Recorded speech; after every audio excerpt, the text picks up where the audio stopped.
I'm Pat Doris. Welcome to The Story. We've brought this show out live here in Clark County because we're going to do stories on Vancouver and Clark County. But don't worry, it's the same show. We still want to hear from you. We still want your emails, your questions, your comments, your story ideas. You can email us, thestory@kgw.com. You can talk to us on social, #TheStoryKGW, or you can leave us a good old-fashioned voicemail. Our phone number is 503-226-5090. Well, we're here in this particular spot on the beautiful Vancouver waterfront because it's a great representation of the renewal and rebirth that's really taken place here. In the last 5 years, none of this stuff was here. And so that makes our big story all about growth. To understand how the Vancouver waterfront became what it is today, you have to go way back to the 1840s, when a woman named Esther Short settled with her husband and 8 kids near Fort Vancouver. You might recognize her name from the park in downtown Vancouver now. Establishing their new home was not easy for the Shorts. British men from the nearby Hudson Bay Company, trying to keep American settlers south of the Columbia River, repeatedly knocked down the family's fences in an effort to force them out. Things escalated when, with her husband away, the Hudson's Bay men forced Esther and her 8 children into a raft and set them floating down the Columbia River. Esther outsmarted them and steered the raft safely back to shore and then went home. The Hudson's Bay men wouldn't give up, so the Short family fought back, literally. Esther's husband, Amos, shot and killed 2 men who demanded the land, and Esther slapped a lieutenant so hard it knocked him down. After that, the Hudson's Bay Company finally left the family alone. Esther Short eventually helped build the city of Vancouver. She donated to the city the land that became the park named after her, and the long section of land along the riverfront. Esther platted the city of Vancouver, and she's known as our city's mother. And from 1857 going forward, from the incorporation of the city has really just kind of been a center of commerce and agriculture and a growing community. In the last century, Vancouver's population has grown quickly. During World Wars I and II, the riverfront was used for shipbuilding. The city's population exploded as tens of thousands of people came to work the shipyards near the Interstate Bridge. In the 1950s, a second bridge across the Columbia was proposed, which eventually became the Glenn Jackson Bridge. Investors started buying up land near the bridge, thinking people would move there, and they were right. In 1997, the city annexed that area, adding more than 58,000 residents, and Vancouver became the 4th largest city in Washington. Since World War II, a lot of people moved out to the suburbs, and the downtown core got a little neglected. But in 1998, the city renovated Esther Short Park and the surrounding area, and eventually they set their sights on the waterfront. We've got this beautiful view downtown, and it was underused. The city's mayor said back in 2018 that turning the waterfront into an area that everyone can enjoy is exactly what Esther Short would have wanted. And her wish was that this property would be used for economic development, but also to give the public access to the waterfront. And I think she would be pretty pleased with what we have here. Plans for the waterfront include restaurants and a public market to rival Pike Place Market in Seattle. Also thousands of apartments and condos, along with office buildings and hotels. Demolition of older buildings is underway. Earlier this year, the Red Line at the Quay came down, along with the old Joe's Crab Shack. Meanwhile, new places are opening and new projects are underway, including the Waterfront Gateway. Designers have a big vision for the area between the waterfront and downtown. It's probably more of a European style of development we're looking for, where you kind of walk down and you've got a retail street and you've got, retail or restaurants on both sides.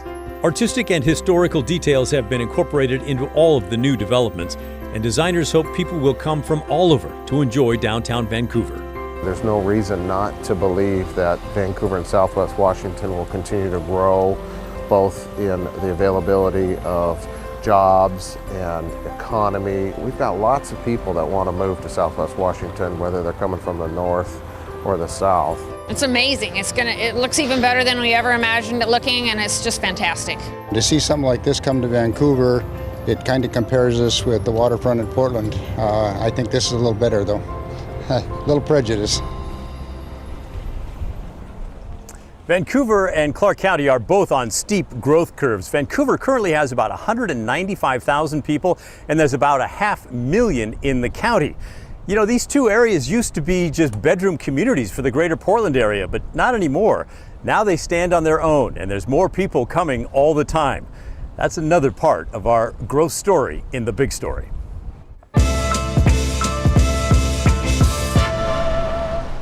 The Vancouver waterfront is a big attraction here, with lots of room to roam and view the mighty Columbia River. As time goes by, these walkways will likely get more crowded because the city is growing. On average, 14 new people move to Vancouver every day, every month, all year long. People usually come to the Pacific Northwest for Portland and then discover Vancouver.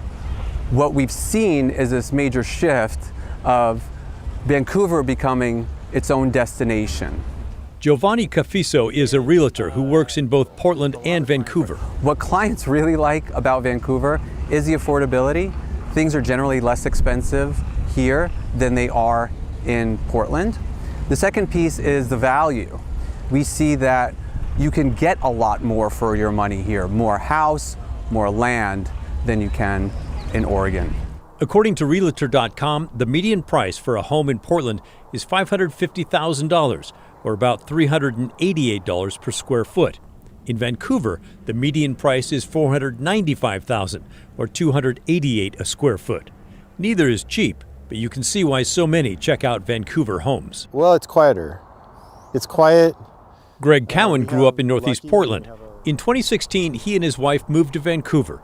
He said similar homes here were half as much then as in Portland, and the tax climate was better for when he eventually sold his business. But he moved here mostly for the quiet. We're lucky. I mean, we have a little bit more property around us. We used to joke that when we come home from work, it was like our country house. So, and the downtown has been improving. So the restaurant scene's been improving. There's less traffic. I mean, basically, just a little bit slower and quieter.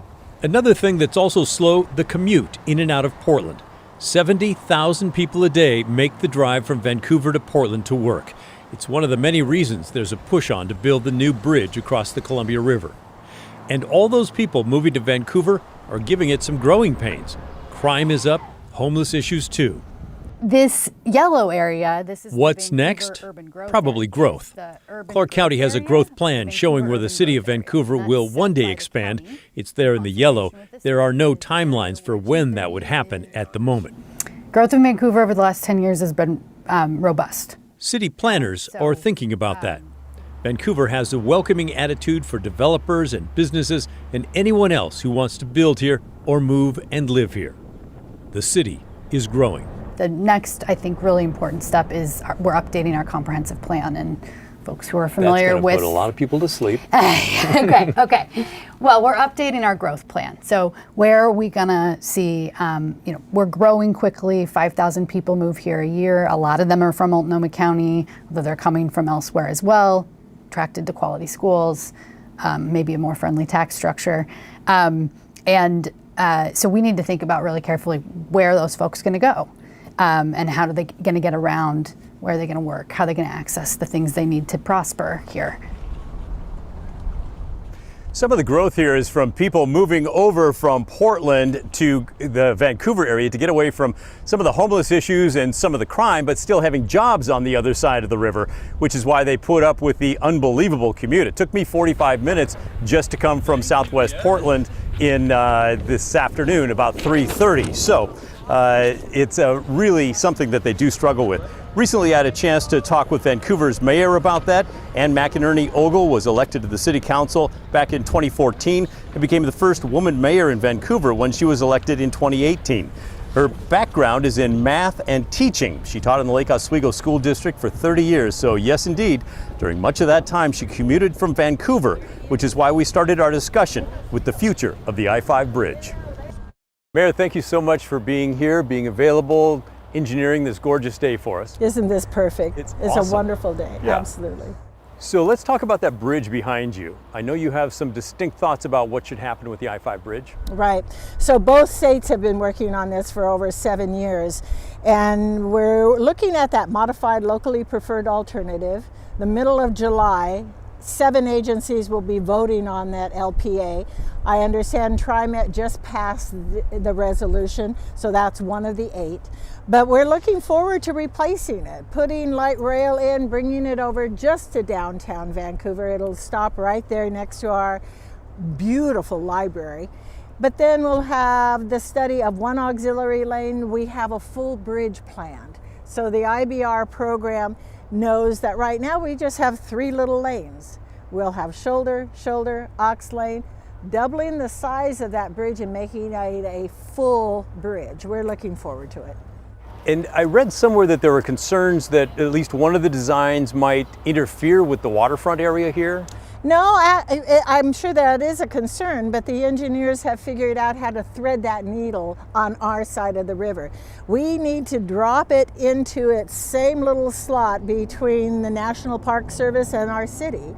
We'll make it happen, so they'll build it on the downstream side of the current bridge, and it'll swing right into that area. Okay. And as we have airplanes going overhead, how does that impact the city? It always does.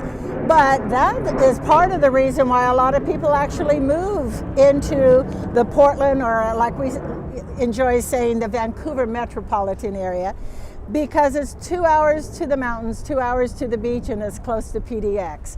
I can get from my home to the parking lot in the long-term parking at PDX, get through the security, and have a cup of coffee in 21 minutes. Nice. We appreciate PDX, but we also have our own little Pearson Airport that we'll be keeping even through the bridge project.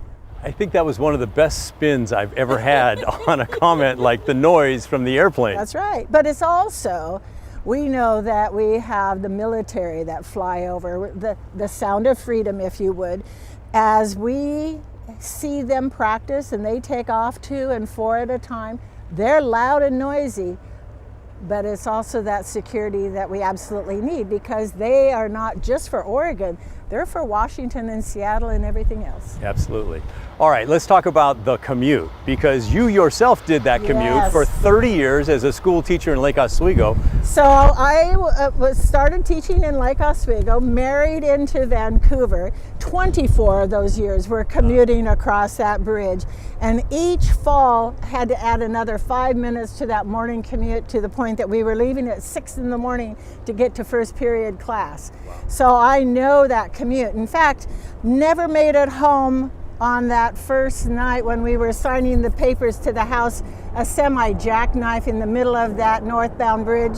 Never made it Classic, home. classic. So we know how important that is, not just to the commuters, but to all the freight coming up out of the Port of Vancouver.